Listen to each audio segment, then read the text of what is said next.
Supreme court की ओर से देश भर की सभी हाई कोर्ट्स को कहा गया था कि जितने भी एमपीज एमएलए के खिलाफ केसेस हैं उसके लिए जो है केसेस किए जाएं और इसके अलावा जो भी मॉनिटरिंग है किस तरीके से किए जा रहे हैं सभी राज्य सरकारें इसके बारे में जानकारी दें, जिस पर समय समय पर जो है कार्रवाइयां होती हैं और सुनवाइयां होती हैं और सुनवाइयों में कुछ ऑर्डर्स भी निकलते हैं। ऐसे में हरियाणा का क्या कुछ स्टेटस है? सबसे पहले तो ये जानेंगे कि आखिर ये पूरा मामला क्या है, किसने पिटीशन दाखिल की थी और उसके बाद क्या कुछ अभी तक रहा है। हरियाणा की ओर से हमारे साथ जो है एडिशनल एडवोकेट जनरल है पवन गिरधर जी। सर, किस तरीके से इस मामले को समझा जा सकता है एक आम नागरिक के लिए? ये मामला पूरा क्या है?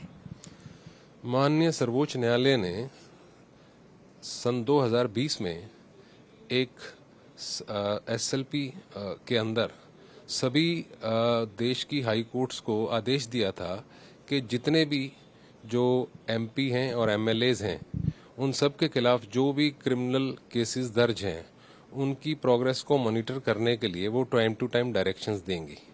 उन डायरेक्शंस की कंप्लायंस में honourable Punjab and Haryana high court ने जो ये रिट पिटीशन है इसको रजिस्टर किया था और इसमें हियरिंग शुरू की थी और जिसके अंदर टाइम टू टाइम और कोर्ट के आदेशानुसार स्टेटस रिपोर्ट्स फाइल की जाती रही हैं।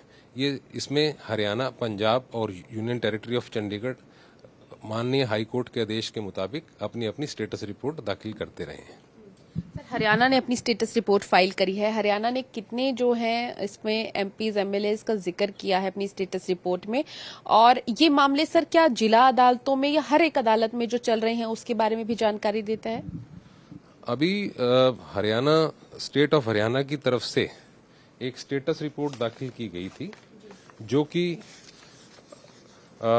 Additional director general of police crime Haryana Panchkula के एफिडेविट के द्वारा जारी की गई थी और जिसके अंदर ये बताया गया है कि एज ऑन डेट आज की तारीख में यानी जिस दिन ये एफिडेविट सबमिट किया गया था उस दिन तक टोटल 9 ऐसे केस हैं जो कि जिसमें एमपी और एमएलए इन्वॉल्व है और जिसमें अभी इन्वेस्टिगेशन चल रही है।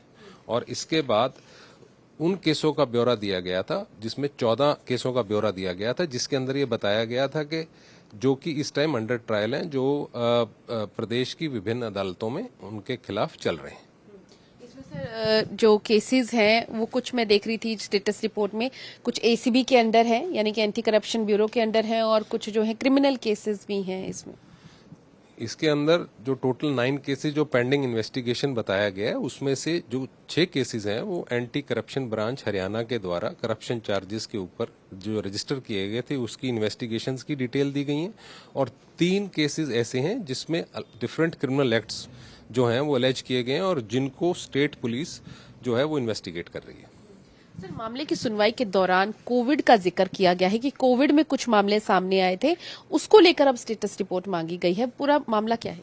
इसमें जो ऑनरेबल हाई कोर्ट थी उसमें अपने आप से उन्होंने लर्नेड अमाइकस जो थे, जो कोर्ट मित्र थे, उनकी सलाह पर इस बात को संज्ञान लिया है कि जो कोविड गाइडलाइंस या Covid instructions national disaster management authority और स्टेट डिजास्टर मैनेजमेंट अथॉरिटी ने इशू की थी, उनकी जब वायलेशंस करी गई थी नागरिकों के द्वारा जिसमें एमपी एमएलए भी शामिल हैं, तो उन सभी वायलेशंस के लिए जो आईपीसी की धारा 188 के अंतर्गत पुलिस ने मुकदमे दर्ज किए थे, उन सब की वायलेशंस के लिए उन्होंने कहा है कि इसकी एक स्टेटस रिपोर्ट कोर्ट में सबमिट की जाए और वो ऐसे कैसे कितने एक मामले हैं जिनके अंदर ये हुई हैं, क्योंकि इन मामलों में कई जिसकी वजह से जो कोर्ट में अननेसेसरली जो सिस्टम है वो चोक हुआ है, जस्टिस डिलीवरी सिस्टम है, और क्या ऐसे मामलों को क्वाश किया जा सकता है आर्टिकल 226 कॉन्स्टिट्यूशन ऑफ इंडिया के द्वारा। तो इसके बारे में इसको एग्जामिन करने के लिए कोर्ट ने हरियाणा को, पंजाब को और यूनियन टेरिटरी चंडीगढ़ को आदेश दिए हैं कि वो नेक्स्ट डेट पे, अगली तारीख पे इसके बारे में एक कॉम्प्रिहेंसिव स्टेटस रिपोर्ट सबमिट करें, इनकी डिटेल्स दें। सर, अगली तारीख तक जो रिपोर्ट देनी है उसमें कुछ इंजरीज की बात भी कही गई है। नहीं, उसके अंदर उन्होंने ये कहा है कि ऐसे मामले जो कि 188 जो मैंने बताया आपको, जो कोविड जो गाइडलाइंस इशू की गई थी उनकी वायलेशन में दर्ज हुए हैं। और जहां पे किसी पब्लिक सर्वेंट को किसी तरह की कोई इंजरी हुई है किसी भी घटना के दौरान, तो उसकी डिटेल भी कोर्ट को सबमिट की जाए। इसमें सर फिलहाल हरियाणा अपना रिप्लाई फाइल कर चुका है, चंडीगढ़ रिप्लाई फाइल कर चुका है, पंजाब ने अपना रिप्लाई फाइल नहीं किया, अभी तक क्षमा मांग रही है। हाँ जी, ऑर्डर के मुताबिक तो यही है कि उन्होंने आगे समय मांगा है कि उसमें उनको स्टेटस रिपोर्ट सबमिट करने के लिए कुछ और समय दिया जाए। सर अगली सुनवाई अब इस मामले की कब है? अगली सुनवाई इस मामले की अब जो है माननीय हाई कोर्ट में 9/2/2024 को। यानी कि अगले साल जी। बहुत बहुत शुक्रिया सर। तो बिल्कुल जहां स्टेटस रिपोर्ट फाइल करनी थी, हरियाणा स्टेटस रिपोर्ट अपनी फाइल कर चुका है कि कितने मामले जो दर्ज है और उस पर क्या कुछ फिलहाल ट्रायल चल रहा है या क्या कुछ आगे जो है कोर्ट की कार्रवाई है।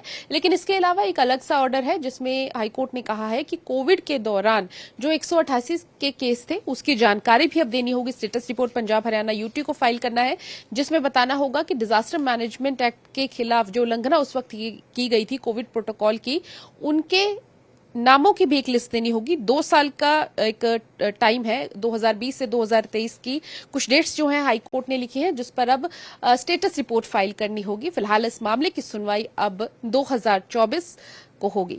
कैमरा पर्सन सचिन के साथ पूजा वर्मा, डेली पोस्ट पंजाब हरियाणा हिमाचल।